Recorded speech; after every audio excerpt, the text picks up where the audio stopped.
Setelah putra Presiden Jokowi, Gibran Rakabuming Raka, resmi maju ke Pilpres 2024, hubungan Presiden Jokowi dan PDI Perjuangan terus menjadi sorotan.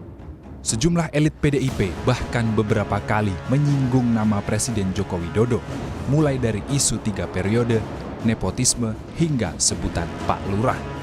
Dalam keterangan tertulisnya, Sekjen PDI Perjuangan Hasto Kristianto menyebut PDI Perjuangan saat ini dalam suasana sedih, luka hati yang perih atas apa yang terjadi saat ini.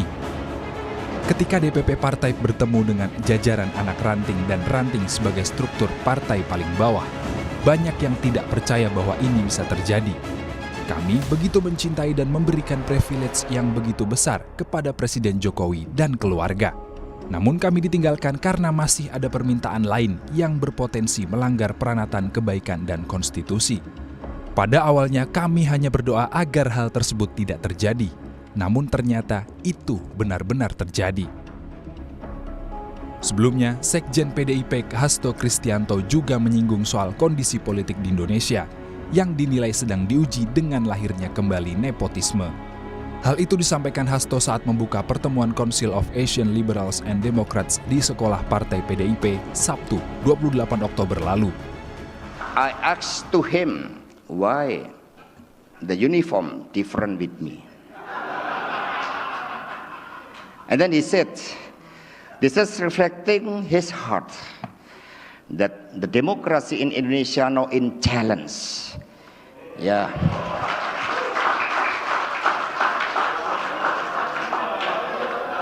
Yeah, because the ribbon of nepotism. So we have to consider for this. Yeah, so we have to be understood for the meaning of the black uniform of Pak Baskara. Dalam dialog di program Sapa Indonesia Pagi, politisi PDIP Andreas Hugo Paraira menyebut hubungan Jokowi dan PDI Perjuangan memiliki sejarah yang panjang. Framing yang kini beredar di masyarakat yang membuat PDI Perjuangan seolah tidak menghargai Presiden Jokowi dinilai mengecewakan bagi kader PDIP.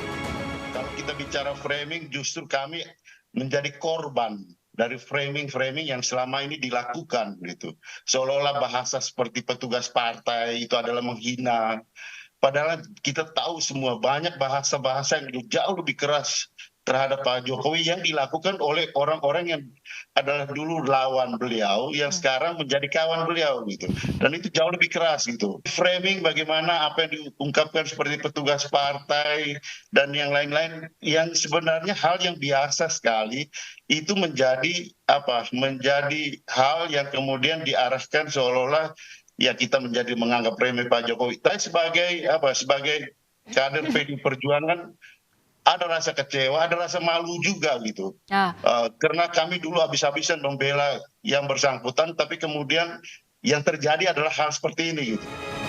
Pengamat politik dari Universitas Al-Azhar Indonesia, Ujang Komarudin menilai hubungan Jokowi dengan PDI Perjuangan memang kerap mengalami pasang surut. Beberapa kali kebijakan yang diambil Jokowi dikritisi keras oleh PDI Perjuangan.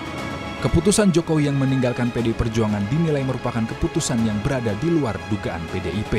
Itu harus kita akui, memang ada kebatinan, ada luka yang mendalam ya dari PDIP terkait dengan persoalan itu. Di satu sisi ada yang kecewa, di sisi yang lain tentu tadi ya ada yang ya seperti Pak Jokowi yang sekarang banyak dikritisi oleh PDIP, partainya sendiri, rumahnya sendiri yang sebelum-sebelumnya berjuang bersama untuk memenangkan Pak Jokowi maupun partai. Nah dalam konteks itu saya melihat ya tentu ini adalah permainan games yang tidak dibaca oleh PDIP, tidak secara rasionalitas dan apapun dikalkulasi secara apapun itu di luar dugaan dari PDIP. Hingga kini, Presiden Jokowi belum bersuara merespons tulisan curahan hati dan keresahan Sekjen PDI Perjuangan Hasto Kristianto. Publik masih menunggu apakah Jokowi tetap bersama partai yang mengusungnya menjadi wali kota hingga presiden, atau ini merupakan pisah jalan antara Jokowi dan PDIP. Tim Liputan, Kompas TV.